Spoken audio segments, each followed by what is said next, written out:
should hop back. If you hop back on Ryan's Zoom, we should be good. Okay.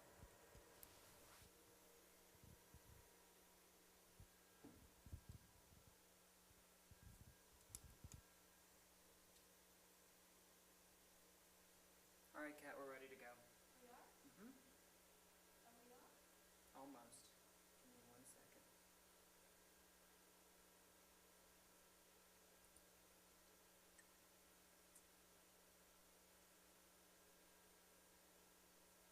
I think we're back, Ryan.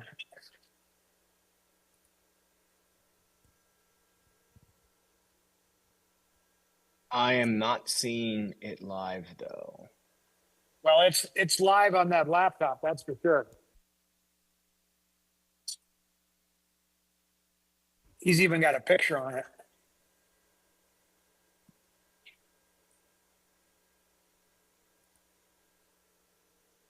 Tell Seth if you don't see it. Yeah, I need to get. We are live. We have comments coming in. Comments are coming in. Okay, I see it. Okay. Okay, let me Let's start go. let me.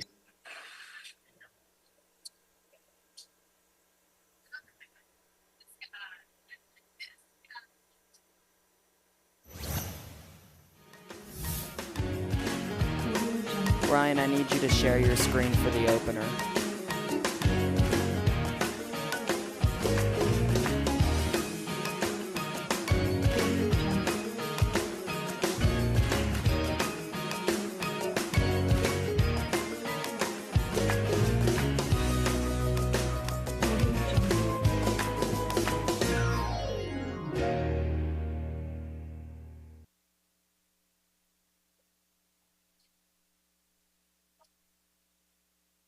Are live. Is Kat gonna talk? Yes, I am. There you are. Hi, everybody. We had a little technical glitch because we are without our the captain of the Starship Enterprise here. Todd is actually out of town. It happened so fast, and we didn't want to cancel No, a but show. I'm here. But you're here. I'm here. You're here via Zoom, which is really great. But we didn't want to cancel the show because, you know, we love doing the show. And so we're going to have a special show tonight, which I'm very excited about. And it's just Seth and I in the studio, and we have Ryan, thank God, our other captain. And we have Todd on Zoom. But here's the thing. We have a really special guest tonight. So in a few minutes, I'll be introducing him. He has one of my favorite channels on YouTube, Dearly Departed, it's called, with Scott Michaels, and that is who our guest is. And I'll bring him on in about maybe less than 10 minutes or so, because we're just going to go over the auction items from last week. And so it probably... Well, I'd like to tell everybody, I'd like to show everybody the Cross Plains, Texas location that I'm at. Oh, where are you? I'm at a diner Yeah. in Cross Plains, Texas. The sun has just set. Oh, how pretty. And there's the sign up there. So I'm at, wait a minute, where's the name of the place? I thought the sign would light up. I can't see the lady's name.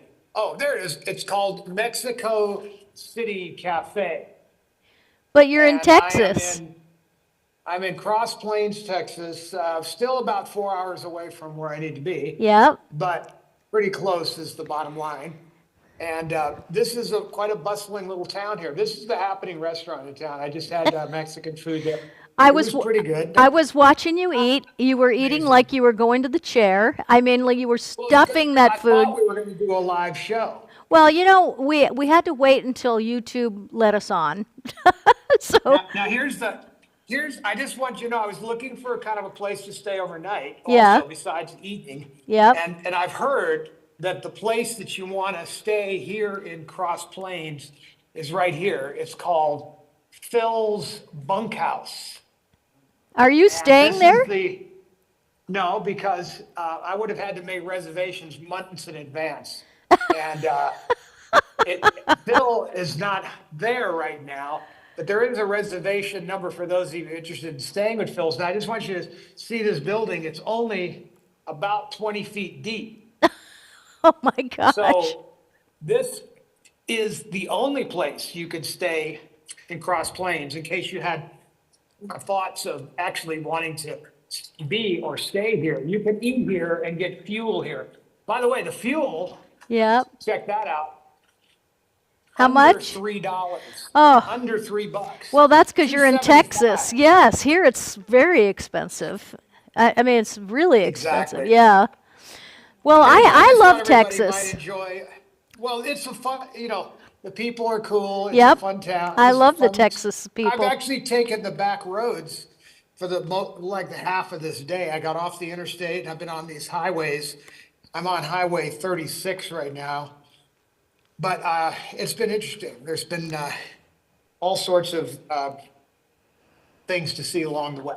So anyway, enough of my update. I just wanted you to see where I was. Oh, I ate at that table. Now those people just took my place because I finished. Yeah, they're But staring like I at said, you. They're looking at you Of like course. you have three Well, there's a heads. swing. I'm going to sit in the swing Okay. and then I can participate from here. Okay, so would you like me to do the auction items? And Yeah, then let's, you can cut me loose? You know what? You have not been golfing, have you? Golfing? Yeah, because you're very pale right now. Yeah, I'm looking to see. You Well, sh- I'm under. you don't have your fluorescent golf light. tan. So this light should have been removed it was installed in 1964.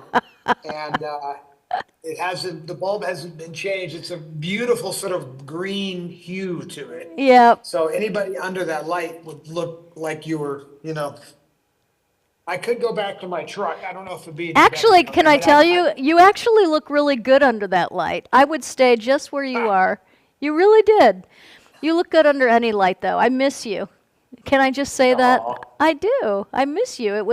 You were ripped cruelly from me, and with no warning, and So I so forgot to I- explain why I'm in Texas. I can miss you if I want to.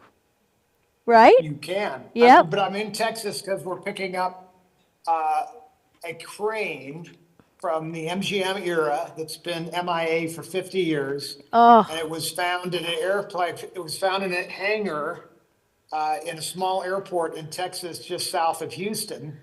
And these cranes were purchased like 50 years ago at the MGM auction. The guy brought them to Texas, and they've literally been in storage ever since. And the guy just passed away, and I found out about it. So Buck, I flew him in, and we're going to take all of them. But I had to bring the other truck because there's so many and they're so big. So we're bringing historic camera cranes home. Now this one camera crane is called the RO crane, and it worked on almost every great MGM musical you could think of, so including Singing in the Rain and movies like that. So this is going to be a really cool thing. Yeah, and I just know how bad that you have wanted this piece, and I remember you talking about it years ago when there was rumors that it still existed, and so finally, all these years later, it's going to be ours, and it's going to be great. Coming back. Yeah, you're coming Well, back we have with a it. cool picture of when we get it here, we'll show everybody. Yeah. But I have pictures of my mother sitting on this crane at 18 years old. Yep. So that shows you how long it's been around. It was actually won an Academy Award for technical innovations in the late 1930s. And it's a patented device as well. So kind of a cool thing. Well, it's no small thing, and you pulled out of here in a 450 pickup truck with a huge trailer behind it. So I know that you guys are going to be convoying back. I just want you to be careful because your precious The cargo. other truck actually left. It already left today. And I'm actually parked in the middle of a field out here. Yeah. I'm actually walking towards the truck. How many hours did you So- drive yesterday, and how many have you driven today? About 12 and a half today. And how many? And And I- how I- much more until you get there? I think about 4. And you're But I'm gonna. not going to go any further. I'm staying at that bunkhouse over there. No, I'm kidding. I'm going to go. There's about 30 minutes in front of me is all sorts of choices. Okay. But I'm walking towards the truck for those of you who are interested in seeing. Can you see it? I don't know if it's too dark. There, no, I can see it. There's our truck and our flatbed. And you know what's amazing? That you just left on a moment's notice and to drive all the way to Houston and to, this is so wonderfully crazy. I love this. You know that you What I like about, see, this is, the name of the trailer is big Tex. Big Tex. And so Big Tex hasn't been in Texas for a long time. No, I know, but there you are. Well, why don't we just Todd, go ahead and go over the auction things and people get are that done? asking, Yep. Wait, people are asking what? well, I just have a lot of some donors are here already. So Oh we have, my gosh, let me get on and well, say I hi just while wanted- they had Todd a gets question ready. If Todd still had family in El Paso. from Todd, where do you his still have mother's family Well, in El no, Paso? no, not in El Paso. The family is up now up north of Dallas. And there's a whole bunch of people up still north of Dallas. Nobody's in El Paso who is thinking clearly. Yeah, well, I'm also going to say, Kathy Hobbs, thank you for your donation, and Madeline Moore, thank you for yours. Chris Clark, thank you for your donation. Andrea Sodman, Terry Dixon, BJ Amesbury, who's going through so much herself. Thank you so much, BJ. Eileen Fetterman, Lates. Oh, you guys are so great. Barb Kevern, Kat McGowan. She said, "Can we put in a request for a clip from a Debbie interview?" I think she meant in bright lights to be put on YouTube. Because it says blinding lights, but I don't know what that is. Mary O'Connor, thank you so much. And Theo Atkinson, thank you so much. And Theo, I am going to be calling you within the next few days. Just last night was so crazy, and tonight is too. But we will connect tomorrow. All right, so do we want to go over the auction items that are, because they only have Yeah. about half an hour or 40 minutes to bid on any of these things before they close. So Todd, I'm going to Well, let Ryan, you if and show Ryan 'em, take I that. can see them on the screen there, and then I can say whatever I have to say about them. If Okay. Ryan can put them on yours, he can put them on your screen. Perfect, there they There are. you go. Yep. All right, so one of the items is, and I showed this last week, this is a small 16 millimeter print of Singing in the Rain, of the clips that my mother would run in her act. And last week we actually ran the clip where she had it up on the screen. This is before video projectors. You had to have a film print in order to show it for people. Oh, We have the there clip it is on right the there. stage right there. Well, we don't really have time to run the whole thing, but yeah, there it is on stage. That is what you would be getting. So this is a pretty rare item. It's a print of the original movie Singing in the Rain in 16 millimeter that my mom used in her show. And so you can look on the Debbie Reynolds Studio Store site if you want to watch that clip. But that's a pretty rare item, needless to say. It's cool. Then we have another Frank Worth print. This is a really funny one of Bob Hope. So, we've said a lot about, let me let this truck go by. We've said a lot about Frank Worth over time here. These are 11 by 17 silver gelatin prints stamped by the estate. They're really collectible. This is a really funny little picture of Bob Hope. Looks like he's being taken off in an ambulance in a Indian baseball uniform. So that's a fun one if you are a Bob Hope fan, especially. Okay, Ryan. Okay, and before you Well, go no, on. no, we got. Oh, I know you do. I'm just telling people if you want to bid on any of these, it closes in about 40 minutes or less, and it's at DebbieReynoldsStudioStore.com. And now on to the Okay, next one. The next one is a this is a print of 4 Life magazine covers framed. This was a DR Studios piece. The one of Debbie is in the upper corner there, and it's signed by her. And I don't remember now who all the girls were. I think it was Rita Hayworth and different girls. But anyway, there are 4 covers, and Debbie signed hers. So that's a pretty cool sign. It's a rare signed Debbie item, and it was at DR Studios, and it's matted. And this is sort of the holy grail of items here. This is Carrie's Pez dispenser, which she was fond of. She liked this Pez dispenser stuff. And then there's a check there written to Bloomingdale's. And this is during the Star Wars era. So you could see, I mean, $115 in 1977 was substantial. But it says close business. So my mother was trying to train Carrie, to make notations for tax purposes. So this is kind of Carrie's early expenditures that became deductible. And of course, it's a Star Wars era piece. And then there's a still picture and a trading card that come with it. But that would make a great little college to frame up with that. And I think that was it, right? I think that was it. So how much time, Ryan, have they got left to bid on any of and or all of that? They have got another 28 minutes. 28 minutes, and then those will automatically, wrap up. So if you have any bids you want to make, go ahead and go over to DebbieReynoldsStudioStore.com and go ahead and do that. 28 minutes to go. I don't think we have new auction items going up this week. No, we're not doing it because Right. Okay. it's too much. Right, because, it's just Seth and I in the studio. Because So I'm not here. Uh, Plus, 'cause- I've got to check into Bob's bunkhouse pretty soon here before they cancel my reservation. Exactly. But also, let me just ask real quick, are we going to be doing the wheel after the interview? Yes. Okay, great. So the next thing that we want to do is bring Scott on, I believe. Well, real quick before you do that. Well, you know, just- you guys Okay, can hold on. cut loose to me unless you have a question. Yeah, hold on Well, one I just second. wanted to let everybody know that Ryan has posted the link to the Debbie Reynolds Studio Store in the chat, so you can go there to if you would like to bid on these items. Yes. So there you have it on that. And then, Todd, are you going to stay with us?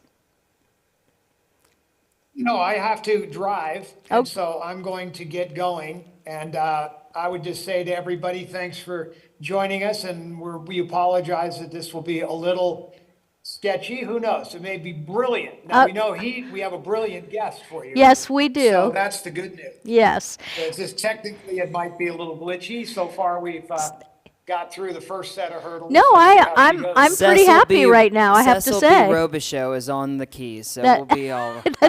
You got three of your best people here, actually. So we're going to make this show awesome. I'm so excited, honey. I want to say, make it a safe rest of your journey, and please call me when you get there. I'm only going another half hour, and then I'm parked. Oh, you're So going to. I Oh, will good. You're call going you to. later Good. on. Okay, we'll do because I'll still be on in a half hour. Come say good night All to right, you us. guys. Okay, love you, hon. Have a great one. Bye-bye. Okay. All right. So signing off. I'm very excited because this guest is one of my very favorites, and I am a huge fan of his channel. So I know a lot of you watch Dearly Departed, and it's on YouTube, and it's about. Oh, sometimes it's scandalous, and sometimes it's just.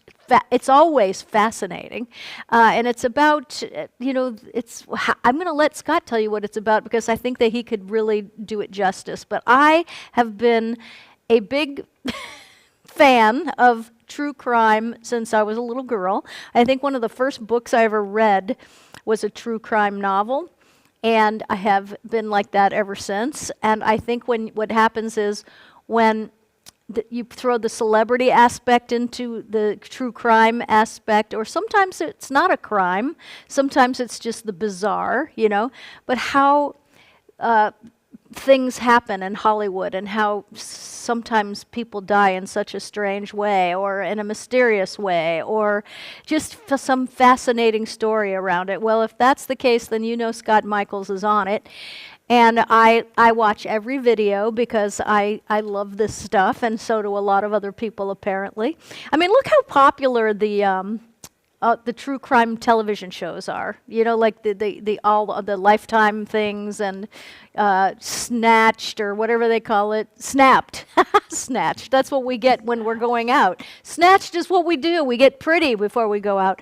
No, but Snapped and things like that. So, I mean, it's just you add the celebrity aspect to it, and it's incredible. So let me bring on Scott Michaels right now so that we can get in it. I am so excited about this. Big fan and big friend. And so I want to say welcome to Scott Michaels. Come on up. Everybody give him a big round of applause. Hello there. How are you? I'm doing great. Thank you so much for asking me to be on your show. I'm so excited. Well, I am too. And of course, this won't be the only time I have you on the show. We've been wanting to have you on the show. And then when Todd left, all of a sudden, I was like, oh, I know exactly who I want on because we can talk about the stuff that everybody seems to be interested in. And, what I wanted to ask you is you had Dearly Departed tours in LA, which was like a a tour. Was it a car or a bus you would take people to where all these weird things happened? Tell me about that.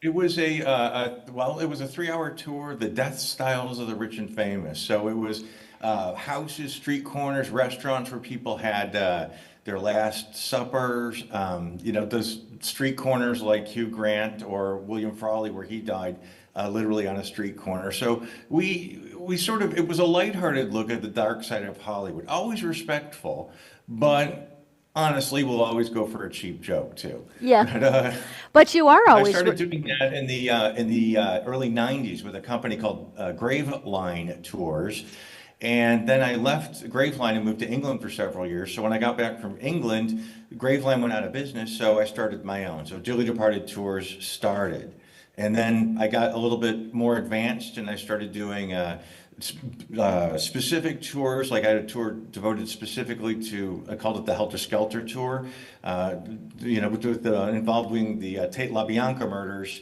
And I try really hard not to say Manson, because I'm very, very victim oriented, but you can't have one without the other. Right. So, and then I have a true crime tour, which is lesser known real life story. So it was, dipping into the dark side, but really trying hard to be respectful about it. But also, it's salacious and it's fascinating.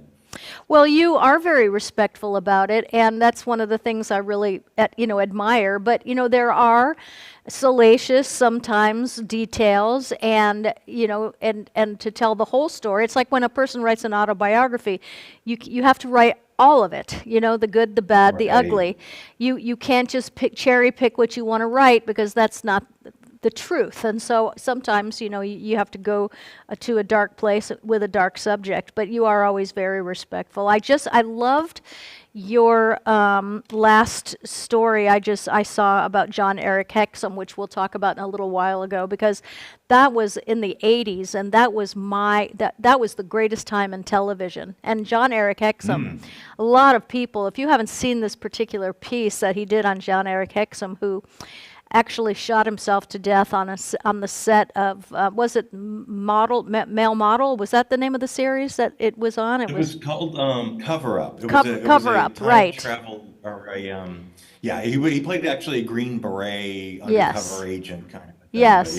yeah. And so my friend of mine that was directing that episode, he was actually his wife. His name is Jeffrey.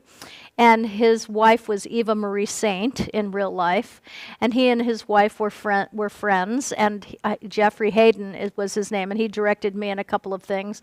And I saw him shortly after that happened, and I had to ask him about that. I was like, oh my God.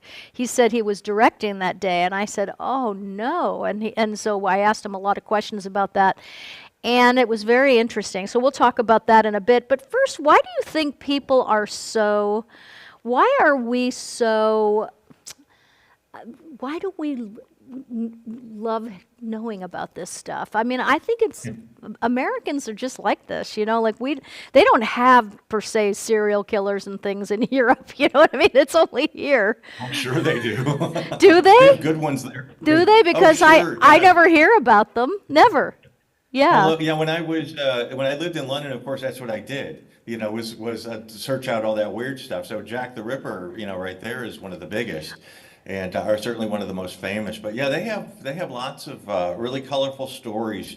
But yeah, I think that people have always been fascinated with the things that are supposed to be forbidden. Yes. There's always been, don't go to a cemetery, because there was a thing when I was a kid, when you're passing a cemetery, hold your breath or your pets will die. It was I don't know where that came from. But Right. that made me go, I want to go in there.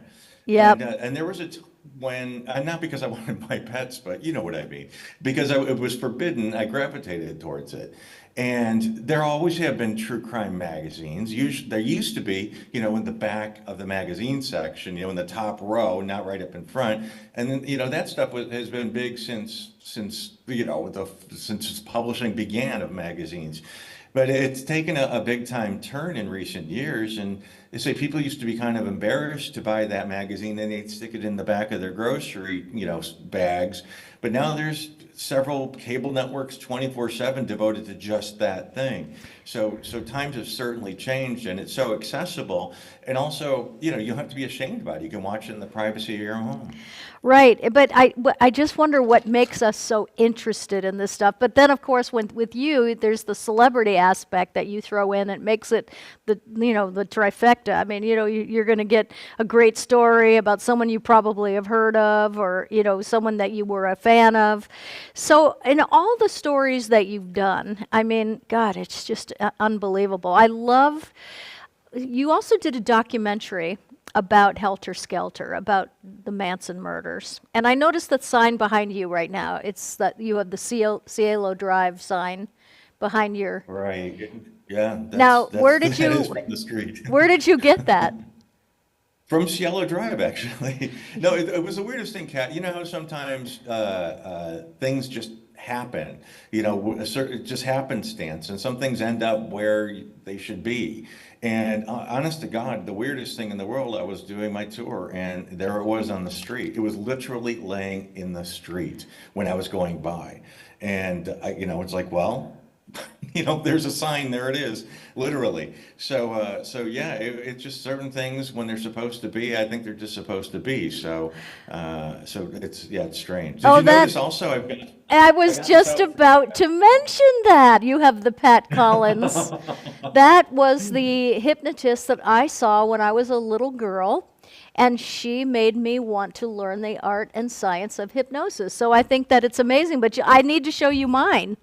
Can you see it? Oh my gosh, you got it right there. How funny is that? Yes, Seth just handed it to me because actually a friend of mine's father produced this.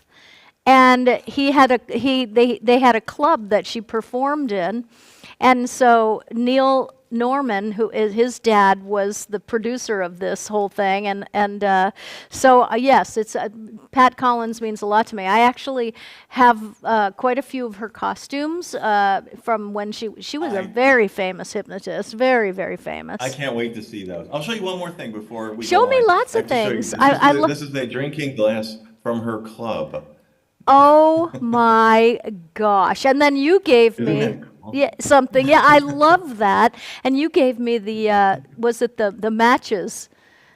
Yeah. Yeah. We love Miss Pat. We do. We do. She was a really cool lady, and she had great intentions for people with the art of hypnosis. She believed wholly in how you could heal people of all kinds of neuroses from the way that they're thinking, the belief structures that they have formed over the years. But in any case, yeah, I love your office. It looks like fun. I love it.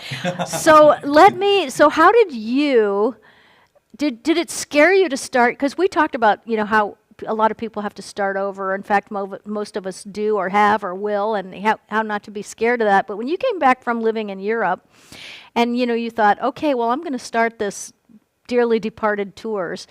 Did that thought just overwhelm you at all, or did you just have the innocence of a child and go, I'll figure out all the stuff later? You know what I mean? Like, did you just jump in? How did you do it?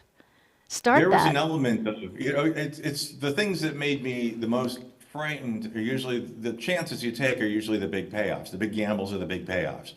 And I had no idea, if I had any idea what it was going to entail, I wouldn't have done it. It was just going from one step to the other. When I got back from England, I just went to the big sightseeing tour in Hollywood, where they had 20 vans going out every 2 hours.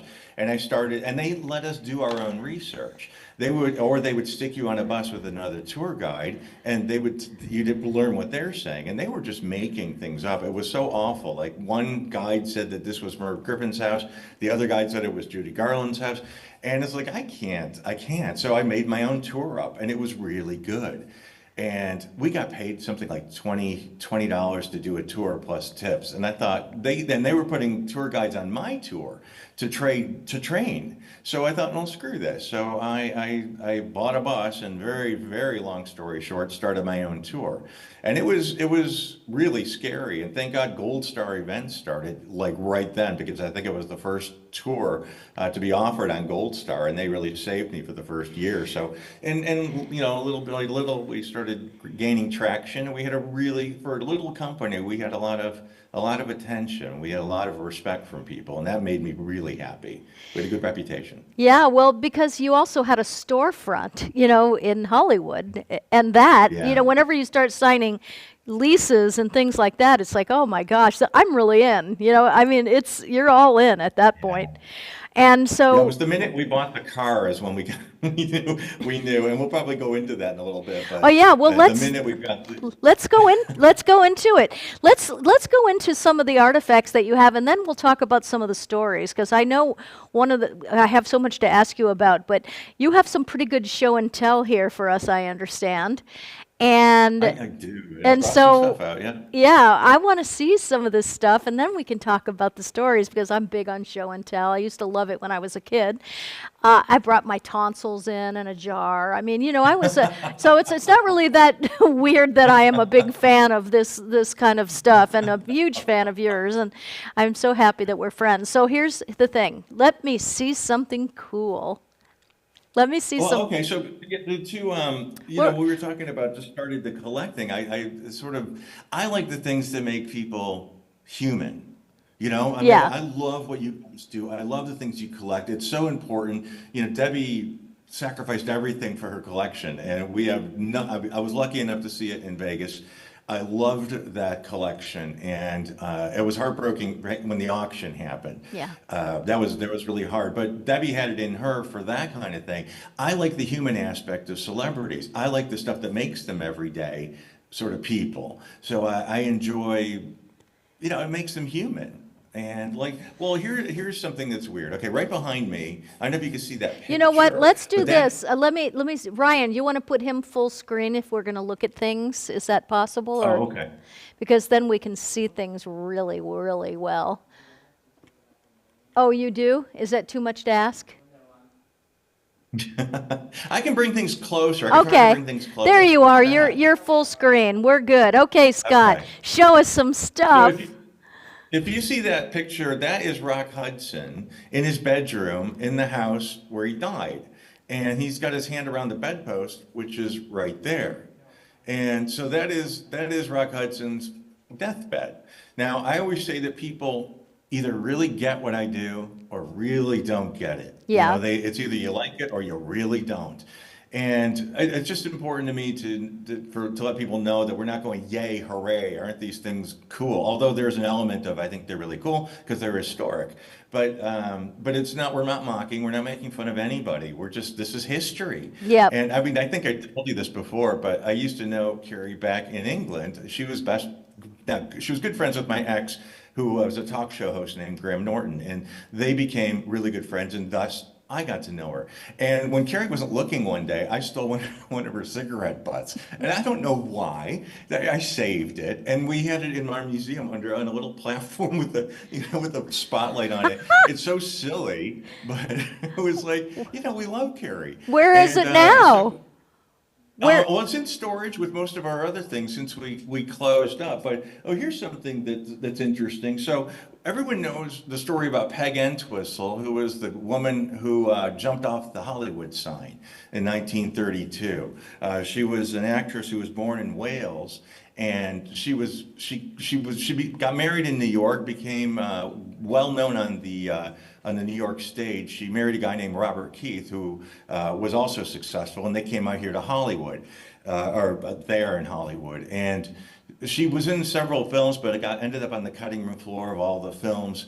Her husband, she divorced him because he was abusive, and it was basically she had run out of wind for herself, and on September 16, 1932, she jumped off the Hollywood sign on the letter H. She climbed up the ladder to the letter H. Back then, the Hollywood sign was made of wood and like plywood and sheet metal and telephone poles. Now it's been changed to concrete. Anyway, this is a piece of the letter H that Peg jumped from, the original letter H. Oh my so gosh. These are things I love to have them because you can actually touch them, and you're actually touching history. Do you know? Yes. And that's what's so special about it. And then silly thing. No, this was on Zsa Zsa Gabor's bedside for years and years and years. This was her father's walking stick, the Gabor's father's walking stick, which is like, and just to know that the things that it heard, the things that it experienced, his daughter's becoming so, successful. And this little piece of something, I feel like holds energy because he held onto it quite literally. So I think that kind of thing is really special too. Oh, the darling Scott, you took the daddy's cane. I didn't know you had it, sweetheart. Where did you take that damn cane from me? I lost the legs, I was darling. waiting for Sasha to show up. It's a ghost, sweetheart. It's a But ghost. it's funny because I went to Zsa Zsa's estate sale. Oops, sorry about that. I went to her estate sale and I bought some things. Actually, the prince was just ripping up Zsa Zsa's photo albums and selling like halves of photo albums. It was bizarre. Oh. And they had a butler behind in the main room, which actually showed up in the movie, the Liberace movie. And I asked him, how much is this particular thing? He goes, you can have the whole thing for $300. I had like 10 boxes of Zsa Zsa Gabor's glassware and different ornaments that showed up in the Liberace movie too, which is kind of funny. But yeah, so I ended up with all this Zsa Zsa Gabor stuff and some photo albums and some of her clothes. It was so weird. This is something that I actually got at auction. And if you see, there's a lovely picture of Sharon Tate's eyes.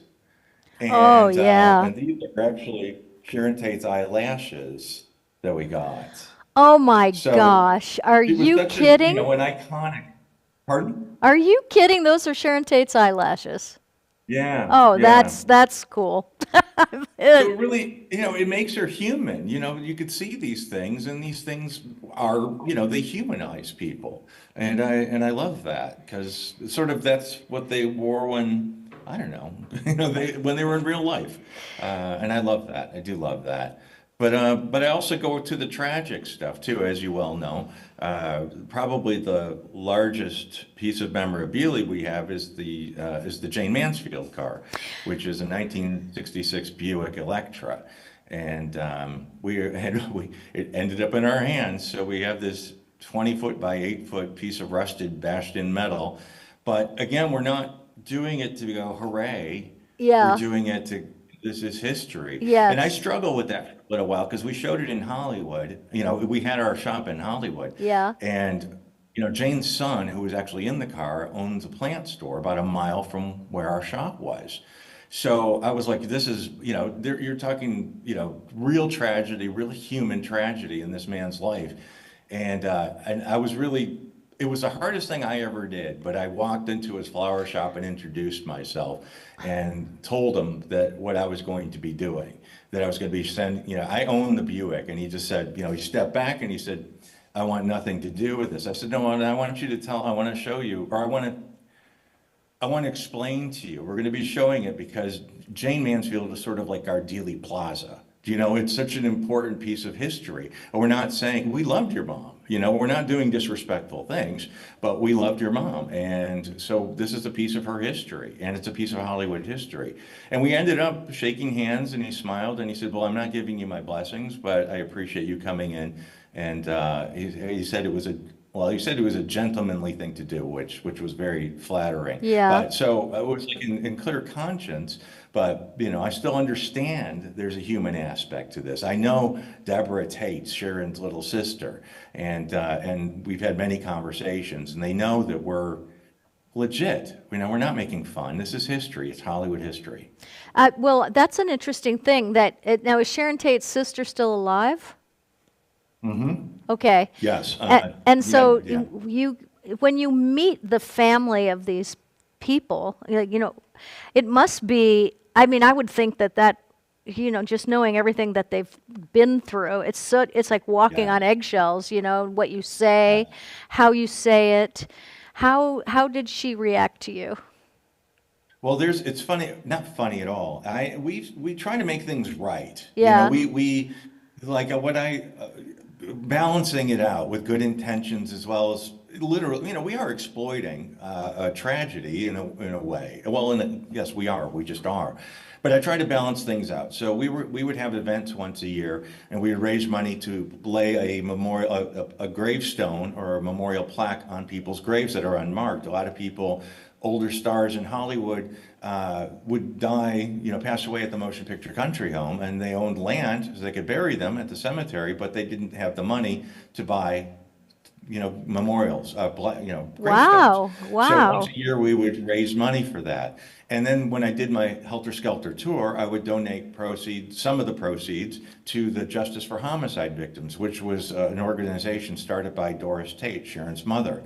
And whenever I did a Karen Carpenter tour, and we always donated a portion to the National Organization for Eating Disorders.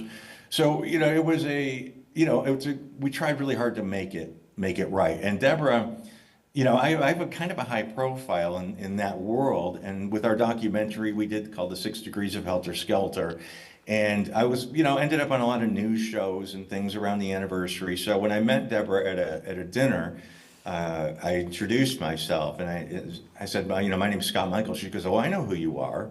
And I said, well, we give a lot of money to your mother's charity. And she said, no, I'm not. I hold my hand out. She says, I'm not going to shake your hand. I'll hug you though. And she gave me a hug. Aww. And we got to talking about the charities and things like that. And I met her a few times after that. And it's very cordial. I'm sure she doesn't enjoy what I do, but I think she appreciates the fact that we're telling history, because that's history. That case in particular is a huge part of Los Angeles history. Would you say, I remember it like it was yesterday, and it was before I lived in Los Angeles, but it was just reverberated around the world because it was the most heinous crime. I mean, it was just terrible, and it was so many celebrities involved in it, and it just brought you closer to, gosh, this could happen to anyone, anywhere. I mean, it was really, it put the whole city of Los Angeles on complete edge, and I would say probably even beyond that. But is out of all of the things you have done stories on, which is why I love your channel so much, is that the one that kind of takes up your mental space the most? Or, I mean, is that I don't want to use the word favorite because that's not really right, but is that the one that... It makes sense. Yeah. It's a completely fair thing to say. It really is. And I understand exactly your hesitation in using that word.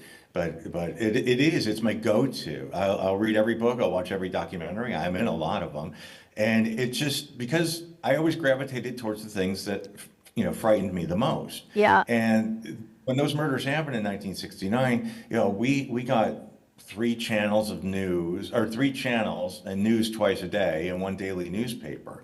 So the crimes went unsolved for so long that it really put the fear of God into people. And people were sleeping with their, windows and doors locked now, and nobody had air conditioning yet. So it really affected people, because Abigail Folger, one of the victims, was reading a book in bed, and within a half an hour, she was on the front lawn, stabbed 28 times. It could be me. These people did crawl in windows and massacre, and it was that people just, it was terrifying. It was really terrifying, and that is something that I've always studied. And then we did our documentary, and then it just I became a person that people go to for that kind of information. Well, that will be my watch list tonight. I'm going to be watching that documentary tonight, so I'm very excited about that. So if that's that holy grail of it all, I mean, what's the next one that, just doesn't let go of you?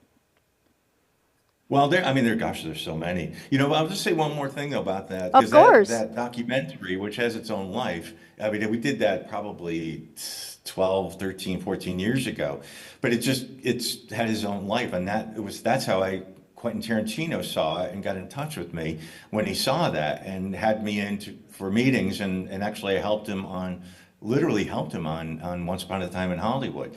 He was coming to me for weird facts. The cool thing about him is that he always goes to the people who are really good at that. Yeah. You know, like there was a scene where there was the dancing at the Playboy Mansion. Well, he hired Toni Basil to do the choreography, who, you know, she did all the beach movies in the 60s. Yep. And, she was at Diva Las Vegas. So, you know, he hired her to do that. And then when I saw my documentary on his desk, and we started going into the really nerdy aspects of things. And then what he said was, I want to bring 1969 back to Los Angeles. And it was February of when I had this meeting with him, and I had my jacket on. I said, I got to show you something. And I took off my jacket, and I have this 1969 tattoo. Oh. And it was just a total click. So it was, and he would go to me and say, you know, what was happening on that day, or what was the name of the book Abigail Folger was reading, or, you know, and I told him the sheet music that was on the piano, and, you know, it was just such a fun, nerdy experience. Oh, yeah. So to get my name in the credits of a Tarantino movie was really special. Were So you credited as a technical advisor? just special thanks. Okay, Special well, thanks. getting a credit in a Quentin Tarantino movie is amazing, you know. Yeah. But Yeah. so I there's so much to talk about with that particular crime. But Oh, I'll show you one more thing while I have it yeah, out. please feel free. This is kind of gross, but I'll show you anyway. We'll do it. I'll show you anyway. That's This is Mae West's dental work.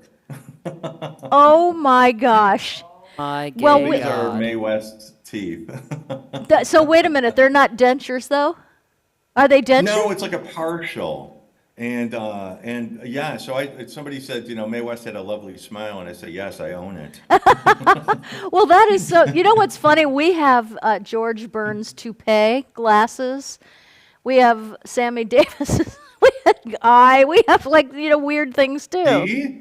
Yeah, we do. You know, so it's like, you know, I get it, but to have somebody's partial, actually, I don't remember who it was, but when I was at the museum, the Academy Museum in L.A., they had somebody's teeth or partial, and I can't remember who it was, but I remember standing there thinking, that's pretty cool. I mean, you know, that's a. It's one of a kind. And I'm sitting, You know? I have her hat right here. I have Mae West's hat right next to me, Oh, and wait, Mae oh, wait. West's dress. Let me. Yeah, so if we can get a pic, so you have her teeth, and we have her dress and her hat right Oh, here. honey, wait a second, honey. Oh.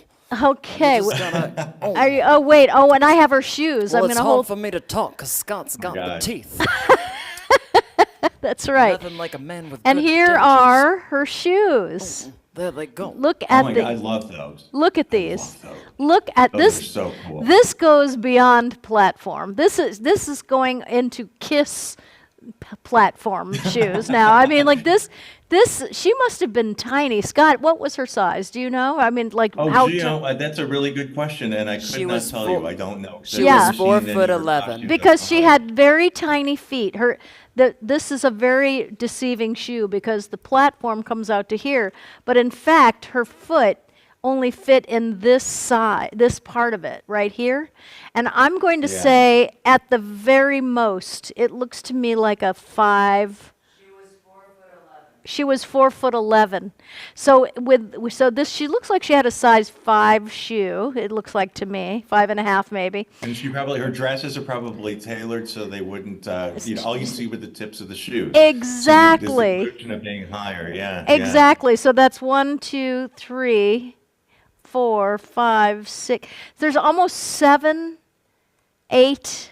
There's almost 8 inches of heel here. Oh, well, honey, who doesn't Actually, like 8 I would inches of say. heel? What'd you say? I said, oh, honey, who doesn't like 8 inches of heel? Forget the heel, leave the inches. There you go.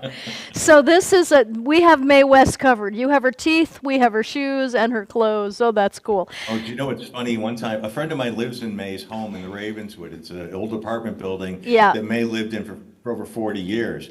And my friend lives in May's apartment. She's an interior designer, and it's a beautiful apartment. But there's great pictures of May in her house, the grand piano and the whole bit. And it's a really tiny 2-bedroom apartment. It's not that big. But the picture of her laying in the bed, that she had this ornate backboard. And when you go into the bedroom, you can actually see the outline of the ornate backboard still there. So it is, you could still kind of walk into history around, so much of it's been destroyed over the years, Yeah. but you could still touch it. Here's another odd thing I have over here, which is, oh gosh, okay. These are, okay, this is a piece of the floor, tiny little piece of linoleum. This is the floor that Bobby Kennedy landed on at the Ambassador Hotel when he was shot in June of 1968. Oh my gosh. So the hotel is long gone. I have a lot of the bricks from it because it's the other thing I'll scavenge, pieces of places that are being destroyed. Because it's, you can hold on to the bricks. I have bricks from Lucy's house, Lana Turner's house, just Jimmy Stewart's house, Jack Benny's house, because it's history. Of You can course. still touch these. And this is a tile that was in the swimming pool that in 1969 Brian Jones of the Rolling Stones drowned in. This is, it's not wonderful, but it's a piece of history. Right. 1969, the founder of the Rolling Stones, who named the Rolling Stones, died in the pool, and this was echoed, the last moments of his life. So they're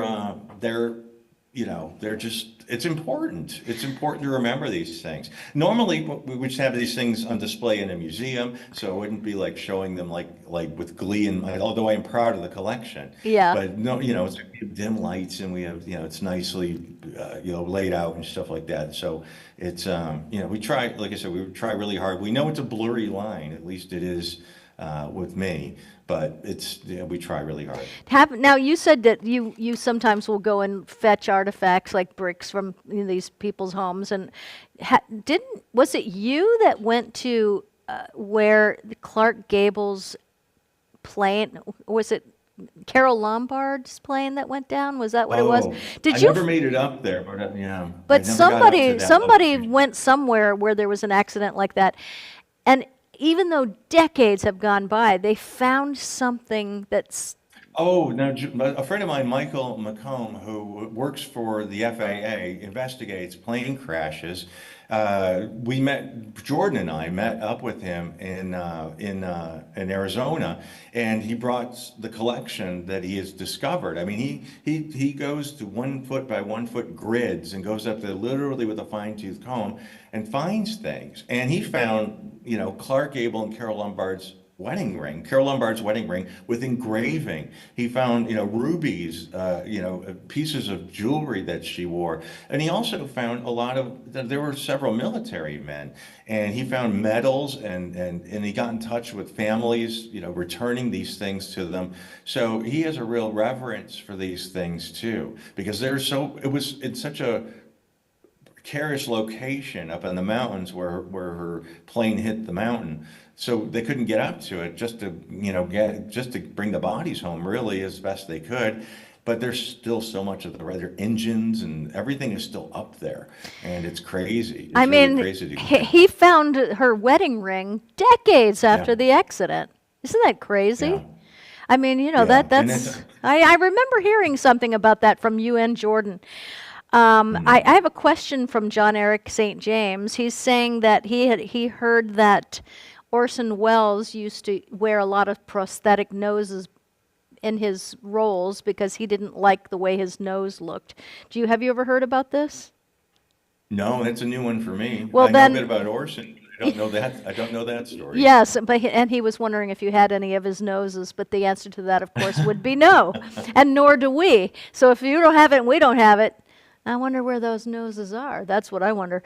So after this, what was the one that, have you ever gone out to do any of these stories and felt their presence, or had any weird things happen at any of these stories that you have done? Have you ever, even just if it's the hairs on your neck standing up when you get there, because that's how I know I'm in the presence of something, is that the hair on my neck stands up. Certainly. I have 20 years ago, I used to, laugh at ghost stories. This was long before there weren't any ghost shows yet. Yeah. Ghost adventures or, none of that stuff was existed yet.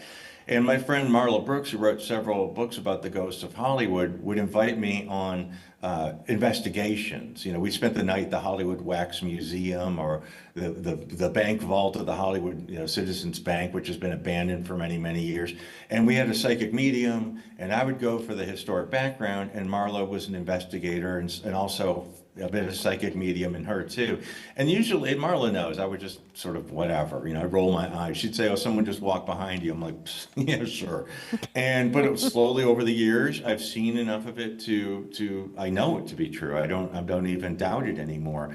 But I've had two instances while doing investigations that I got panicked and had to leave because something bad was there. And one of them, they were both terrible places. One of them was the Wonderland house, where in the 80s there was a gangster by the name of Eddie Nash had his goons beat some people, about 4 people, with lead pipes while they were sleeping.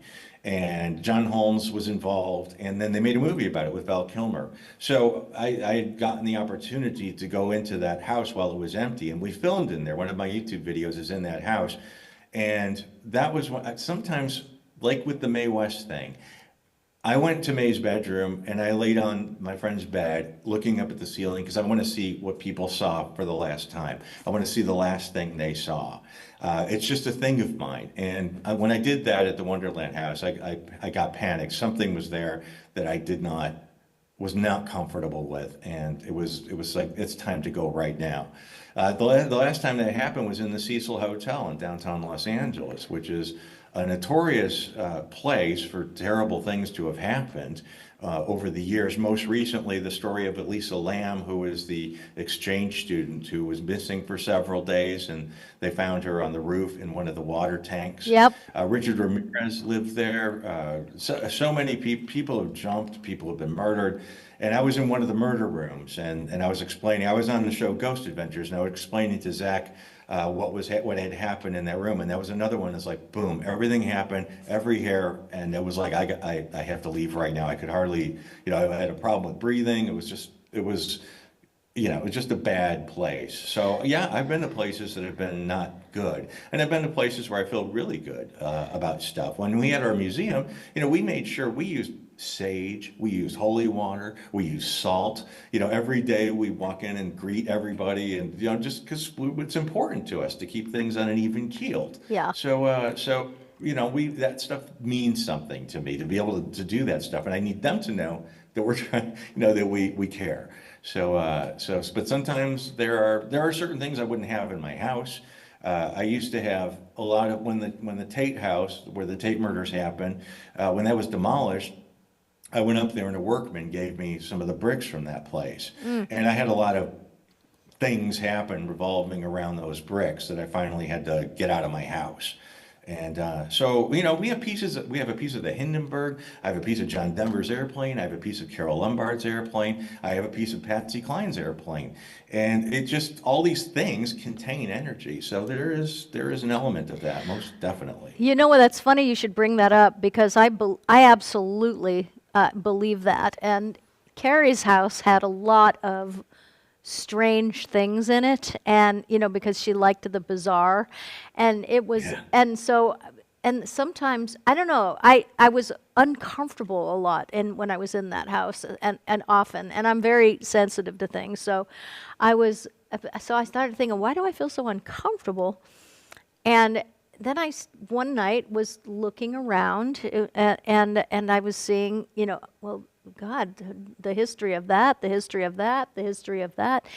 And so I am a very big believer that you have to be careful about what you buy and where, and if it goes into your house, and that what the history of it is, because I do believe that energy attaches itself to things, and then you bring that into your house. And the weird. Remember, yes, go ahead. sorry. apologize. We have a little bit of a delay. Yeah. When I was talking, well, I know the house Carrie lived in because I took pictures of it, I think before Carrie even moved into it, because I was a fan of Edith Head, who was the designer, and it was her house. And I believe she passed away in that house. And when I saw Carrie, I gave her Edith Head's death certificate, and she was like, "Oh, thank you." Oh, I And would her think address. I would think that she would love that because she loved the bazaar. Yeah.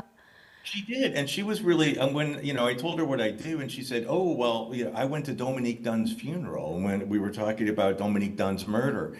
And then she was friends with, she talked about George Harrison, who passed away right around the corner from her. So it was, we, like I said, we hit it off. It was interesting because you wonder when you're on the inside and when you're on the outside of celebrity. And she had that balance too. It was, some people just don't. Yeah. But she did. She was fun in that way. And Yes. we talked about Debbie's memorabilia too, and this was before it went on auction.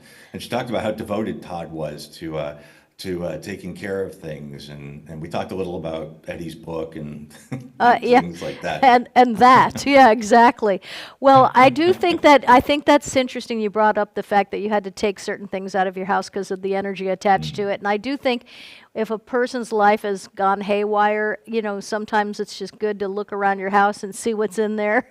That, try to put two and two together and get it out. I mean, like that is Yeah. really a very big thing. So, let's see. I'm trying to think of who else. Like the Robert Blake. Okay, so the Robert Blake situation. I was fascinated by that. So did you was something. enjoy doing that piece? What about that piece did you learn something where you were like, whoa? I mean, I want to hear more about that Robert Blake situation. Bonnie Lee Bakley, it's sad. I don't like victim shaming, but sometimes you understand why things happen to people. You don't condone it, but you understand why things happen. And Bonnie Lee Bakley was a piece of work, and people were much like Jose Menendez, or people were scrambling for alibis after that happened. Although we knew. The Robert Blake, I think it's widely accepted that he was the guilty person, but it was so outrageous the way it turned out, where he collected guns, and they happened to find this rare German Luger in in a dumpster, there was, and leaving his gun behind in the restaurant and all that sort of business. And Bonnie Lee, she had enemies too. So it was a fascinating thing. But I like digging for the nuggets, things that you didn't know about the things you thought you knew, everything about. And that was finding. Do you ever hear that single that she sang, that she recorded? I did I not. think it was called. Oh, it is something else, and that was a fun little nugget to share with people. But that sort of a thing, I enjoyed that. The things you didn't know, like the John Eric Hexum thing. When he died accidentally, he pulled the trigger on a gun that was a prop gun. He didn't know that blanks actually do shoot something, and he held it too close to his head, and he ended up on life support for about 6 days, and they donated his organs. And which is really lovely because a young woman can see because she had one of his corneas, and someone had a piece of his liver that survived having to have kidneys and the whole bit. But I found it fascinating that the man who got John Eric Hexum's heart was actually a convicted pimp in Vegas. And I just think, he had an arrest record a mile long. And then one of the people who used to work for him was saying how he was like the nastiest person she'd ever met. I don't, it's exploiting again, but it's so interesting because of the things, odd facts that add a different level to these stories.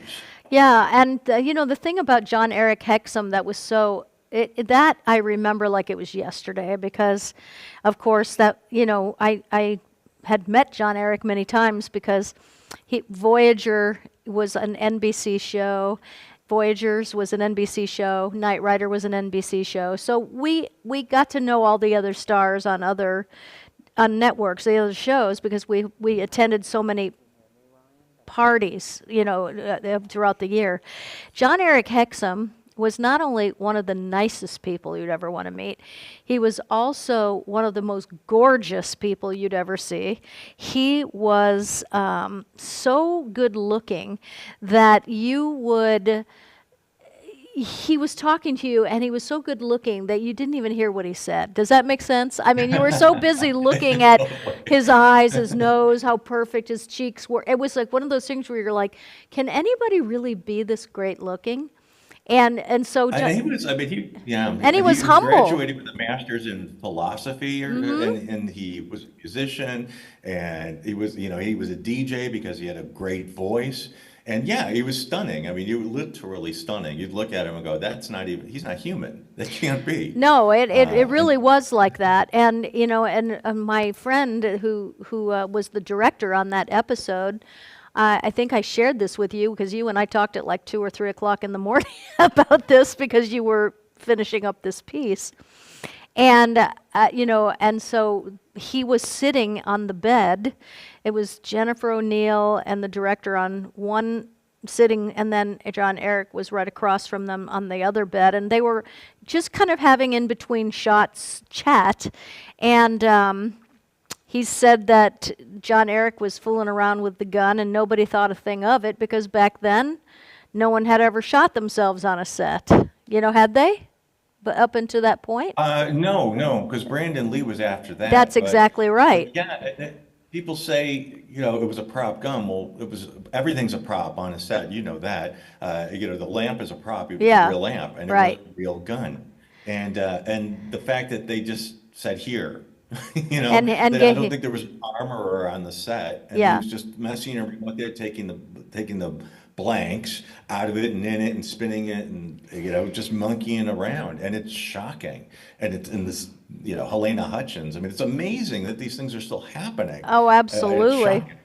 And in the case of John Eric Hexum, I mean, they were just sitting there on the set talking in between shots, and literally the director was talking to Jennifer O'Neill, and John Eric was fooling around with the gun, and all of a sudden they heard this sound, and it's a very odd sound. I think the sound of a blank, and it was up against his head. Literally, he had the barrel like right there. So they both turned to look, and they saw him just kind of fall back on the bed, and it was kind of one of those moments, he said, where you can't believe your mind can't process what you're seeing. You just cannot process this. This. Can't be real. This cannot be real, exactly. And so I've had moments like that in life, but it was, anyway, so it was a tragedy. And yes, his eyes were donated, his heart was donated, all of his organs, because he was very young and very fit and healthy. And so, I always think to myself, who got his eyes? I don't really know. I did know about the guy in Vegas, though, because he just died within the last few years, actually. Yeah, not that long ago. The guy that got his heart, but and there was a 3-year-old boy who had second-degree burns all over his body, and they, Hexum's skin was donated. They literally at a funeral home. There's people that sent in to take things like that out. John was still alive when they had his organs removed, but when they got back, because that happened in San Francisco, he died here. Or was on life support for 6 days. They flew him still on life support up to San Francisco for his organs, and then they brought him back down here, and then they had his skin removed here. I know it's really graphic, but it's the truth. It's the way it is, and I've never been one to sort of deny that. That's where I've always gravitated towards. But how awful. I mean, if you've ever seen someone get hit by a car or something terrible like that happen, you think, this isn't real. How can this be happening? So I feel a lot of empathy for those people that were on the set that day. That had to be awful, something right. to never shake. Well, and he had his whole life ahead of him, and it was just, one of those things where you thought, good God, how could something like this happen? But it's not only happened to him, but Brandon Lee, it's happened to Helena Hutchins, the director on that movie with Alec Baldwin. I mean, it is hard to believe that these things are still happening, but So it is. So I don't. When I was handling guns on One Life to Live, my character actually did handle guns quite a bit. They were incredibly careful. They would bring it into the set to me. They would show me that the chamber was empty. They would shut it. They would, let me hold it for a minute, and then they would say, "I'm going to take it back." And right before the scene, we'll give it back to you. And I mean, the care involved was just incredible. So I don't know how that would happen if that was happening so carefully with me on a show years ago. How is that still happening today? It's a good one. have some Well, questions. the other thing, there's just so much I want to talk to you about. So I want you to come back because I want to go over one more thing. I think Ryan wants to ask you something. But I have so many questions about so many things. So you're going to... Okay, so we're going to go to... Seth has questions from the audience. So From here the we go. audience, There are yes. questions. There are I mean, questions. I have some of my own, but we'll talk that later. We'll dish later. Yes, when you come visit next. But, so my first question, I guess, to kick off these questions for you, Scott, is someone did ask, what kindled your interest in these types of explorations and adventures? Well, when I was growing up, I grew up in Detroit. Actually, I was born in the hospital that Houdini died in. And when I grew up in Detroit, I knew some people that had been murdered over my lifetime, six people that I have personally known, and I sort of got desensitized fairly early. The corner I lived on was a very busy intersection, and fatal accidents happened a couple of times a year in front of my house. And my mom, it just became a thing. We hear the accident. You could hear it coming. You could hear the wheels, you could hear the screech, and you hear the impact. And one of us would get the phone and call the police. One of us would, get for some reason, towels to help the victims out there. So, we were sort of exposed to it. And again, it didn't have that forbidden feeling to it. It was something that was just, here we are. This is another day. And when it became celebrity and those things, it sort of like something clicked within me, and that's sort of where I went to with it.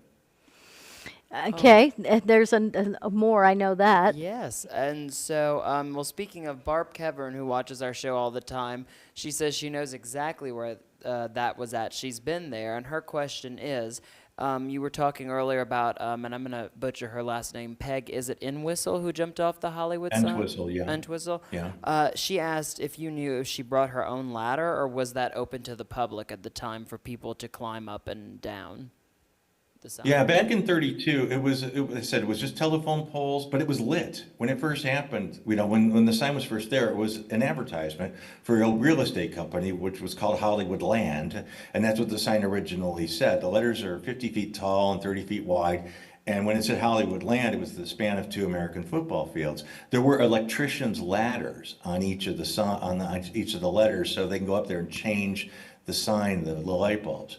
But I forgot to mention this. So her husband was Robert Keith, who Peg divorced him because he was unfaithful and abusive. Anyway, Robert Keith had a son named Brian Keith, who became very, very famous on a show called Family Affair in the 60s. And Brian Keith ended his own life shortly after his daughter ended her own life. So it was their stepson, I guess, Peg, who jumped off the Hollywood sign, Brian Keith from Family Affair, and Brian Keith's daughter, Daisy, who was also an actress. All three, ended their own lives, which is fascinating, I think, to me. Yeah, that's like a karmic, like a cycle almost. That's something, yeah. That is interesting. And I just met Sissy. Oh, Kathy Garber, that's right. She I was did. at the museum. Yep, I just met her, and because that was a big part of my. Actually, that show had a funny energy to it, I think, because there's more tragedy with the little girl on that show, I think, right? Mm-hmm. Yes, Anissa Jones. She and was sort of the one that kicked off the whole child star going bad thing. Yes. Yeah, some of those shows just had some bad juju, I think, when I met Linda Blair, I asked her about, working on The Exorcist, and she was just fascinating because she and I made a movie together, and on our downtime, I just was like, tell me everything because that movie messed me up for years, right? And she was saying how the weird, horrible things that would happen on the set and to the people. And so, to think that there's not energy attached to things is craziness. But let's have another question because I know there are someone more. was asking if Scott has anything of Judy Garland's. No, Or no, I any don't think so, fascinating no. stories that you might have about Judy that people might not know. Well, what I love about her was that, and we talked about this when I saw you, Yeah. one of the first times I met you. And Judy, was a funny lady. And that Lucille Ball used to say, "I'm funny on paper," but Judy Garland is a funny, funny person. And she was doing these things called Judy Speaks. Now they're on YouTube, and she was recording her own voice for her own autobiography that she was going to publish, which ended up going nowhere. Oh, And someone right. got a hold of these tapes, and they're very personal, and sometimes they're very difficult to listen to. But also there are moments where she's really lucid and really funny. And she was telling a story about how she went on an airplane one day, and the pilot said, "Don't worry, Miss Garland, we'll take good care of you. Having you on the plane is important to me, just as important as my children are to me." And Judy funningly says, "I am much more important than your children." I'm sorry, but it's true. She went on and on about how, when there's a plane crash, it's like Judy Garland, dies on the front page. Everyone else is in section B or something like that. So, but it was in fun. She was Yeah. a very, very funny person and told great stories. I met Liza actually when I was with Carrie at the Albert Hall one time, and that was something else to meet Liza and get a hug from Liza, and you're that close to Liza's face, and you're thinking, oh, you're looking right at her mother. That was really something. Wow, that is incredible. The resemblance is stunning. It really is. Oh, yeah, even to this day. And speaking of, so I have a question from, and she told me to address it this way, from your biggest fan from Texas, who you were just at the Magic Castle with. Oh, Channing. And she has a question. If you had the opportunity to interview Charles Manson before he died, would you have gone and sat with him and talked with him? If I did, it would only be to say, guess what I did, last night or something like that. There was nothing I could possibly learn from him because it's all been sort of gone over. And I've always been not really interested in him, not very much. I mean, you have to be to a degree because he's part of the whole thing. I would love to talk to the girls. That would be really interesting to me because I could learn more about what happened and what they did afterwards and beforehand. But Manson wasn't even there. But Manson was, he was just a silly guy, and I'm not really interested in meeting him. Now, and none of the killers really, except the girls, because they kind of got caught up in circumstance. I'm not at all, belittling what they did, but they were victims in a way too, and that gives me a bit more empathy for them. I have a question. You did meet one of the Manson girls when she was released for prison, yes? Oh, no. I've never met any of them. You haven't? No, Leslie Van Houten? Yeah. No. Oh, I I thought would you love to did. meet Leslie, but Is no, she I out of would love prison to, now? but she's disappeared now. It's amazing she got paroled. I can't even believe that she got paroled. But it's one of those, how they're resentencing people nowadays. And I have a bit more. Leslie didn't kill anybody. She didn't know that, but when she raised a knife and took it to Mrs. LaBianca, she didn't know that, but she technically didn't cause anyone's death. Therefore, but she's still being held accountable like the others because she was there. So I feel a little bit more for her. She was forced to physically and be involved, but the rest of them, So she got out of prison in the last year, and did she just disappear? I mean, did she go underground? How do Yeah. you make a living? How do you do that when you've been in Well, prison she's your got whole a life? huge fan base and lots of friends. So I'm pretty sure when she was released, there was probably a stipulation that you disappear. No interviews, no reality TV shows. So, but she had, in order to get out, you have to be able to show that you can support yourself. And now people can support themselves doing eBay at home. So I don't think, I'm not saying that's what she does, just for example. So I think that there was a stipulation with the parole that she sort of not make a name for herself outside of prison. And I think after being in prison for 50 plus years, she was like, okay, I'll do Yes, that. yes, yes. You know? It just must be so weird to, because I have spent quite a bit of time in federal penitentiaries because I was in a prison ministry in Texas, and so, you know, they don't get to even turn on a light. You know, for 50 years, you don't open a door, you don't turn on a light, you don't do anything. You know, and it must be so startling to be released into freedom. And you know, and also I have actually ministered to people that are in prison for serial killers. You know, like seriously famous, very famous prisoners. You know, and it's fascinating. You know, because one of them came up for parole not too long ago. It was a woman. I won't say who it is, just for her. But she did not want out. She did not want to get out because she said, what am I going to do? I am so famous for something I did 50 years ago that that no one will ever forgive me for. I mean, people want to kill me. I won't be able to work. How am I going to? I don't want out. And so she's still in, but she could have gotten out. And so, yeah, that would be, if you're famous for something so heinous like that. You know, bringing that back around, there's also the Menendez brothers, who you have done a piece on, yes? Right, yes, I have. And now they are coming up maybe within the next week for what would it be called? A resentencing, a retrial? What is this called that's happening?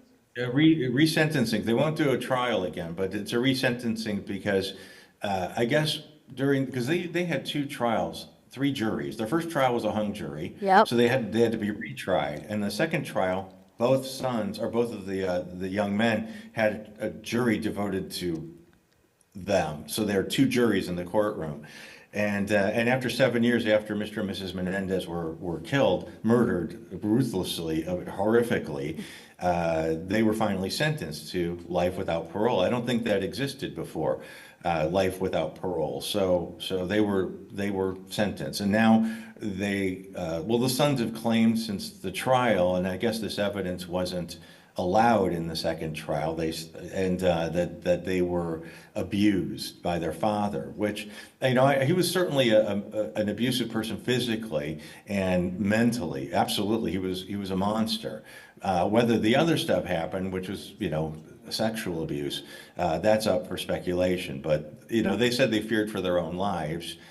However, there were no weapons that their parents had. They went on a 7th-month spending spree, going through about $1 million worth of their parents' money, you know, buying a new Porsche, Rolexes, 2 condos side by side. So, you know, I have less empathy for them, and I've not ever changed my mind about that. After seeing more recent interviews, I still feel like, personally, that the sentence was made and it should stay. That's my personal opinion. Well, you know what's interesting? I was talking with Ryan about this before the show, and you know, I said exactly the same thing, and you and I hadn't even discussed this. We haven't discussed this until this moment. But I felt the same way, that, you know, the manner in which it was done was so violent. I mean, it was beyond murder. It was just awful, you know. And Can I tell you a little bit about that? Yes. I just wanted to Yes. clarify, and I don't know how specific I can get, and I don't want to be, you know, I don't want to nauseate people, but when they walked into that room, the first shot got their father in the back of the head, and he was dead immediately. But they continued to shoot him, and the mother, both arms, both legs, they shot off her left breast. They left the room because they ran out of ammunition, returned, you know, after they reloaded, returned to the room and put the gun up to their mother's cheek, and she watched the entire thing happen. I was speaking to one of the investigators from Beverly Hills, who told me that was the first crime scene he'd ever had to enter where he needed an umbrella in the room because it was so bad. So it wasn't just like one day they decided to shoot their parents. They had bird shot. You know, they would shotguns with bird shot, which is pellets hundreds of pellets being shot at their parents from point blank distance. So, you know, that it was something else. And the mother watched the whole thing happen. I don't understand how Yeah, how you can have I any kind of. agree. I agree. And the spending spree afterwards. You know, it again, anybody can say anything. So whether there was sexual abuse from the father, that will really probably never be known. But he's not here to defend himself. And you know, just looking at all the circumstances, it isn't just like, oh, they did it. It's how it was done, what happened afterwards. I know that the brother of their mother's brother does not want them to get out. He does not. But anyway, yeah, anybody can say anything. I'm not really sure why Kim Kardashian is all up in this and saying, oh, they need to be let go. What can you explain that to me? Because I really don't get that. No, it's funny during COVID, I guess it was the TikTok people that started this whole thing where they were looking at this other angle that wasn't addressed in the trial about sexual abuse. So the TikTok people got it in their craw, and they started doing it. And then Rosie O'Donnell got involved because she became friends with Weil and became a proponent of them. They, to get them out, get them out, get them out. And then it's become trendy, and Kim Kardashian got involved. There was one of the prosecutors. I did a documentary. I don't know if that was that one on Fox Nation, or there was something else I did. And one of the prosecutors was on it, and she goes, "What are we going to do now? Have polls for people's sentencing, or if they're going to be found guilty, just phone in here? I mean, what's happening here? It's ridiculous." Right. There's the court system. The court system was done. Things aren't, murder, everyone gets everything. No, they look at each case individually, and it's not one sweeping, life or 7 years or whatever. Granted, people have done terrible things, but those people had different trials, and those juries decided different things. Also, I mean, I know, at least for myself and most people that I do know that had sexual abuse when we were kids by family members or, family doctor or whatever it is, there's just other ways to deal with that than shooting someone to death. I mean, for me, We weren't young. yeah, I mean, if I'm in my house and somebody comes in and breaks into my house, I can assume that they're coming in there to do harm to me or kill me. Those are the only two things.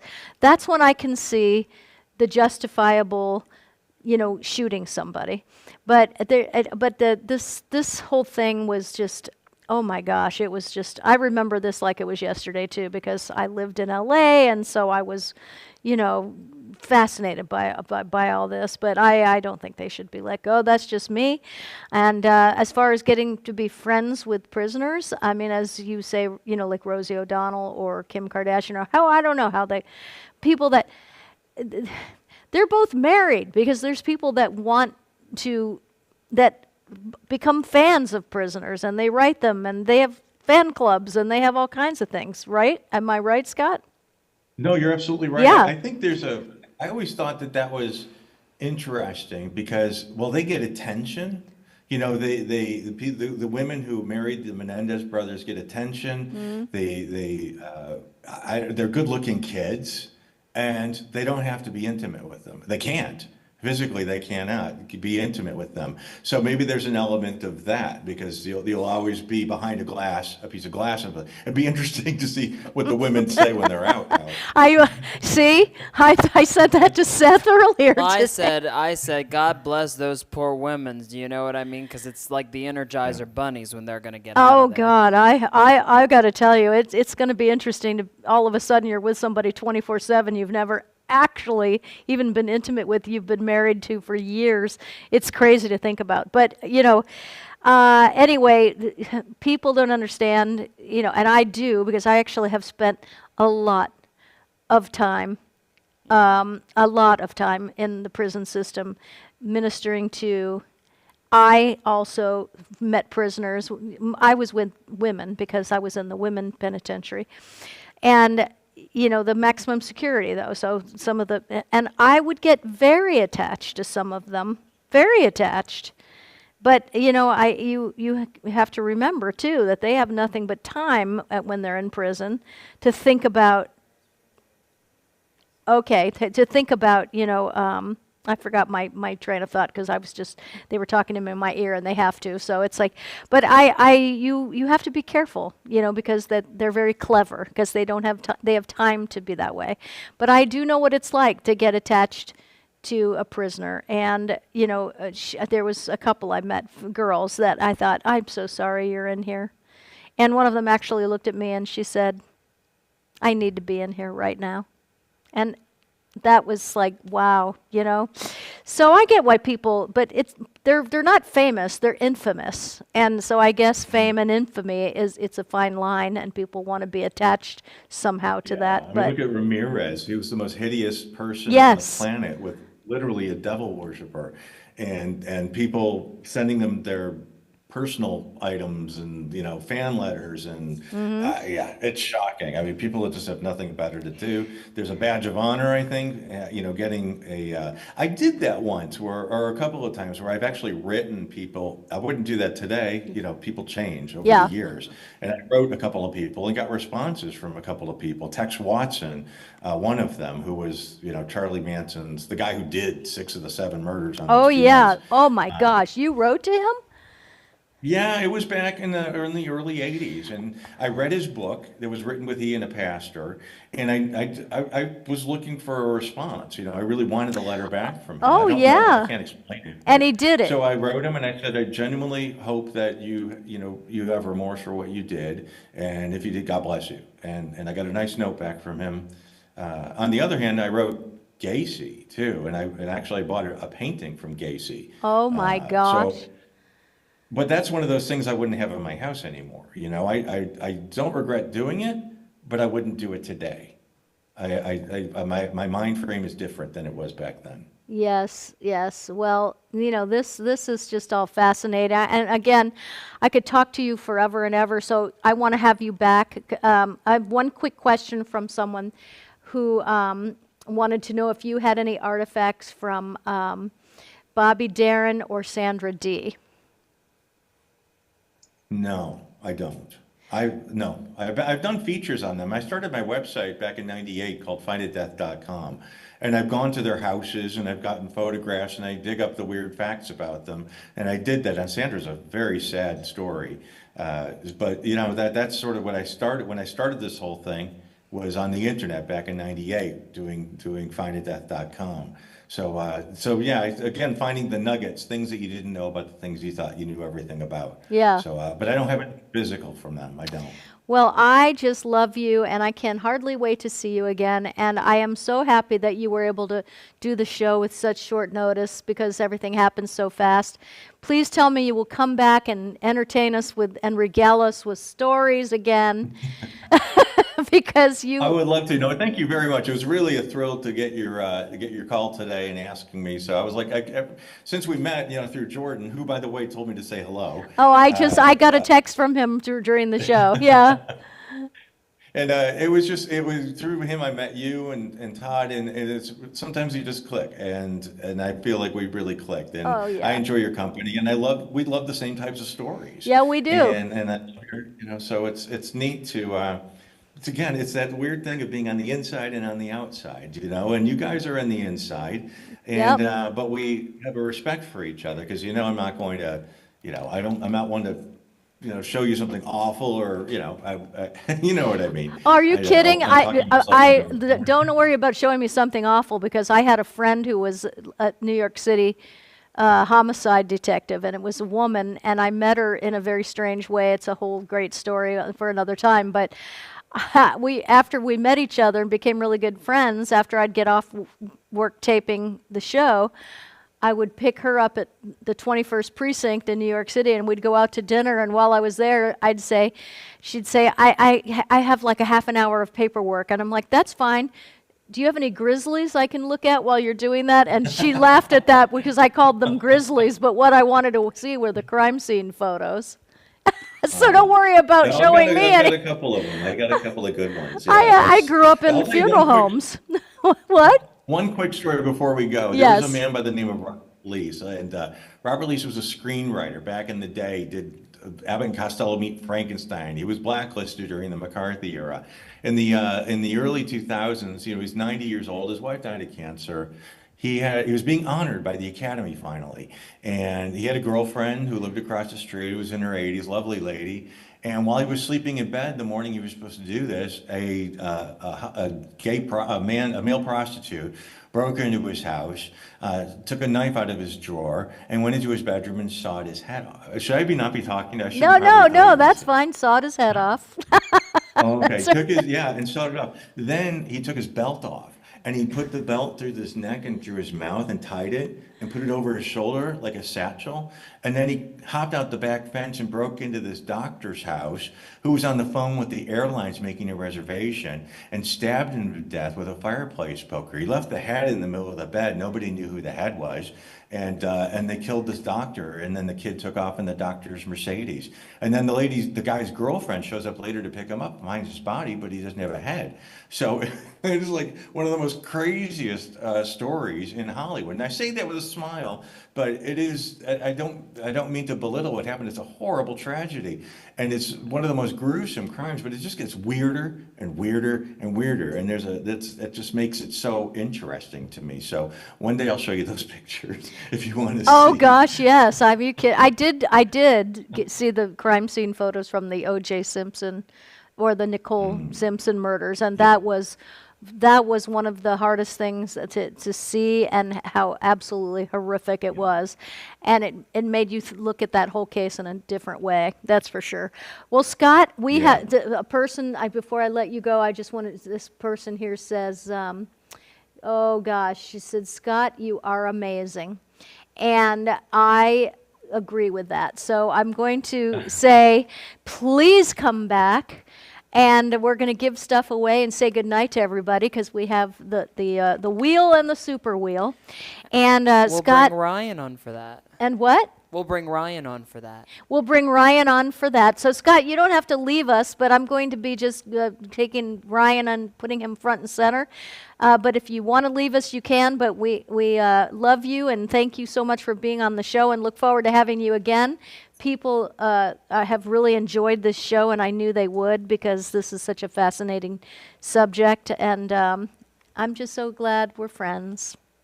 Well, thank you, Kat. Thank you very much for having me on. Thank you, Seth and Ryan and Channing. Hello, and Thank you, Scott. and really, it's been an honor to be on, and I hope to see you soon. Hopefully, I'll be in Vegas, and I want to see Debbie's neon sign big time. Oh my Oh, gosh, yes. yes, please come, because we, we're here for the rest of the year, more or less, and so I would love to see you again, and And we have will to go have to you Palm back on Springs. soon. We What'd have you to go say? to Palm Springs to see Scott. Oh, in that's Florida. right. We need to come to Palm Springs because we want to see you too. We want to come for all kinds of reasons, but we definitely are coming out your way, Seth and I. I hope so. Yeah, I we're hope so. yeah, we're looking for a venue to do our show. So, that's we'll call you when we're on our way, and we'll have a good time. So, thank you so much, Scott. You are Thank you. fantastic and a great human, and that's what matters to me. So, talent aside, I love what you do. Thank you so much. Thank you very much, and everyone take care. And Okay. Thanks for having me on. Okay, thank you. Goodbye, Scott. And I'm going to bring Bye, Ryan man. on. Bye-bye. All right. You there, Mr. I will Ryan? share the screen. Oh yeah, I'll share the screen. I'll share the prize wheel. Yay! Okay, that would be great. I'm just sitting in my chair like I would sit in the living room, because this is as close to my living room as it gets. What you're looking at right now, everyone, is a wheel. If you entered the room and spoke in the chat room, your name was noted and put on the wheel. We will spin it randomly 6 times. It is actually digital. And 6 names will be chosen right now. Right? But you know what? I'm going to just make it simple. Every single person that wins tonight is going to win a $25 gift, not the super wheel, but for this wheel. Everybody is on in this wheel, and then we'll do the super wheel, which is for the people that donate, and these will be the people that donated last week. But right now we're just going to do the 6 prizes on the regular wheel, and you will all get a $25 gift certificate to catcosmetics.com. That's my company, catcosmetics.com. Really awesome company. If you haven't been there, check it out. And so I'm donating 6 $25 gift certificates that are going to be given out to 6 random people, and I will tell you who you are. Go ahead, Ryan, and you spin that wheel, and let's get some wieners. Yes, perfect. So the first winner is Mary O'Connor. You have been randomly chosen. Mary O'Connor, if you please just email us at catandtoddlive@gmail.com and let us know your email address. We will get that out to you. It is a code that you will put in at checkout at catcosmetics.com. So Mary O'Connor, write us at catandtoddlive@gmail.com, and that goes for all of the next 5 winners that we're going to announce right now. You must write me at catandtoddlive@gmail.com and give me your email address, and we'll send you your link, okay?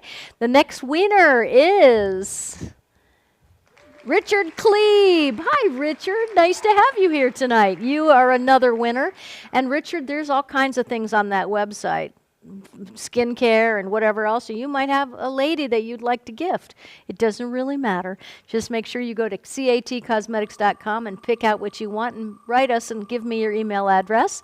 Okay, the third winner is going to be Tatiana Johnson. There's a new name. Congratulations, Tatiana. You are the winner of a $25 gift certificate. Make sure you write me at catandtoddlive@gmail.com and give me your email address. That goes for the rest of the winners as well. The next winner is LCM. Did you see how close that Latex was to winning that? LCM, you are new to me as well. Well, no, I think maybe you aren't. But please write me and let me know your email address so I can send you the code for your $25 gift certificate. And then the next one is going to be Sharon Cleland, one of our originals. Congratulations, Sharon. Congratulations. Write me and give me your email address. And we have one more, right, Ryan? Correct. So this is the last one on this wheel. It's dry in here. Florence Viveros. You are the winner of a $25 gift certificate to catcosmetics.com. Make sure you write me at catandtoddlive@gmail.com and send me your email address, and we will get that out to you, okay? All right, so the And next... please do that within if they could do that within a day or two, and sometimes we get Yes. it a week or so later, I think they go back and watch it, and that sort of defeats, I think, what we were trying to do. We wanted you here in the show. Yes. And then we need to celebrate you winning. So Exactly. just Okay. a little putting that out there. All right. So we're going to go on the super wheel, we call it. And Ryan, go ahead and explain. And while you're doing that, I'm going to look up the names because there are people that donated tonight. Go ahead and talk to people about donating and how to do it, and then I would like to read the names, and then we'll get the prize winner. So go ahead, Ryan, and explain that to everyone. So you should see, and Seth, I guess can people see the wheel on YouTube? Yeah. Oh, there we go. So the names that you see on this particular wheel right now are for the super wheel. So throughout the night, maybe in the chat, you saw people donating some money here or there. You were able to do that with a little $sign right to the right of where you type in your comment. And essentially the money, it's going towards our legacy projects. The next one is the letters, the DEBBI, Debbie letters. And also putting on this show and all the expenses that go into all of this. So it all goes there. And the great thing that we do is we put your name on this super wheel. So all of these names donated last time. Everyone who donated tonight will be on the wheel next week. And we have a really cool prize for you. So Seth or Kat, you have the prize, I believe. Yes, we do. And I'm just going to go in. It's right next to Kat right now on stage. I'll come grab it. Right, and what I'm going to do is let's go So into. the Super Wheel winner for I this want to week- talk about the Super Wheel winner, but I also, before I do Okay. that, want to thank the people that during my interview did donate, and I want to just give them their due because that's very, very important, and we thank you so much for that. So John Greer, thank you so much. Frank Ferruccio, thank you so much. Elizabeth Gandy, thank you. Ferruccio again. Thank you so much. And I'm going to go, Jay Vandeveer, thank you. Kathleen Anderson, thank you. Catherine Bradley, thank you. Dawn Renta, thank you. Brenda Stone, thank you. Kate Maloney, I can't thank you enough. Debbie Lewis, thank you. Catherine Bradley, again, we just really appreciate that so much. And I am just going to go back to the we have Ebert Joshua. So Joshua, thank you so much. Joshua Ebert, thank you so, so much. Denise Smith, we thank you as well. And I think that catches us. Theo Atkinson, thank you so much. And that is that. So we are going to now spin the super wheel because only the donators are on the super wheel. And these are the donators from last week. And the prize, let me see it's right next to me, I'm being told. Other side. In a frame. This? There you are. Oh my gosh, okay. So you are not going to get the frame, but the person who wins this, you are going to get the full set of these are collectibles. And There's 17. there's 17 envelopes with the stamps, the matching stamps on here. And these are true, this is a true collectible because I don't believe that the whole set really, I don't think they are out there. We've never seen them. These are, this is to show you what we did with our set. It's like the Star Wars Yeah. credits. It just keeps rolling. It's like the Star Wars credits, exactly. So what's happening is that you can see what we did was we had them framed because but they're just a very wonderful, valuable, collectible. This is a great prize. So the person who wins this is going to get all 17 of these envelopes with the matching stamps. And this is from 2007, actually, And I this is from believe. Carrie And I Todd's actually, personal when I was collection. there a couple weeks ago, Todd and I found the origin of these. We had speculated what the origin was, Yep. but essentially it came from the Star Wars celebration. Every year they kind of have a different celebration, Yep. bring all the Star Wars fans together. So wherever it was in 2007, well, Los Angeles is where it was. Uh-huh. And they gave away these envelopes as, I don't know that they gave the whole set away, but those envelopes were at least unveiled at that Star Wars celebration. So that's it. And I just posted the link. If you are interested in the whole set or even just individual ones, they are listed on our website now.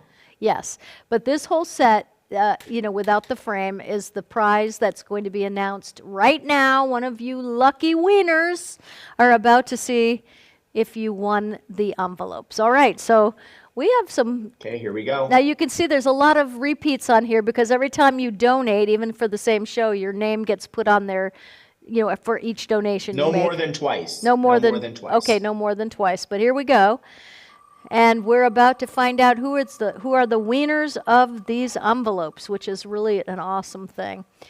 Oh my gosh. She needs to buy a lottery No, you ticket. don't understand. Cammie Roundtree Cammie, go buy a lottery ticket. Do you know that Cammie won last night on my cat solo show? She won last night. She won, I think, a week ago. Cammie, you're on a winning streak. You need to buy a lottery ticket. Buy lots of them because you are the luckiest person. And you know what she said? I said this to her last night when I was doing my solo show. And I said, you need to buy a lottery ticket. She said, you know what? I have never been a person that won things. I always wanted to be the person that won things. Girl, you are on a now. winning streak. Please go out and buy a lottery ticket. And of And course, if you win $1 billion, remember that I am the one who pressed the spin button. that's right, even though it's totally random And you could take us Ryan out to gets dinner 10%. too, right? But Cami, good for you. All right, congratulations. And so thank you everybody who made a donation to us, and those who made donations tonight. You will be on the wheel for the super wheel next week. And thank you so much. Oh, Scott, thank you for being on the show. Everybody, thank you for Yes, I will. coming I'll on line this it up. Saturday night and Hold on being one with second. us, and thank you for supporting our show that we love so much. And to those of you watching us on Facebook, you have a wonderful weekend as well.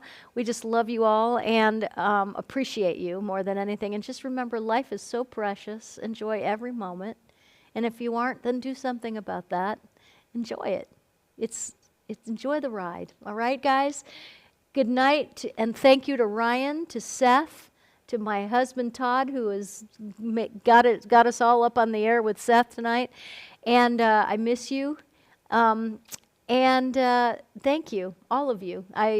We could never do all this without you, any of you. So thank you so much.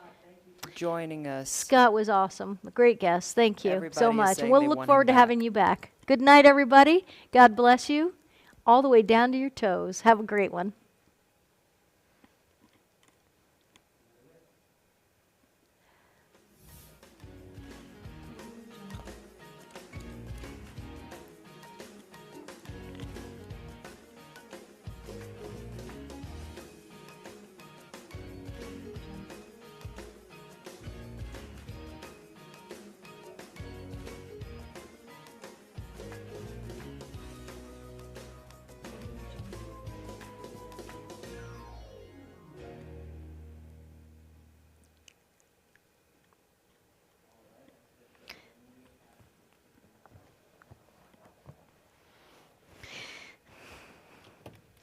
You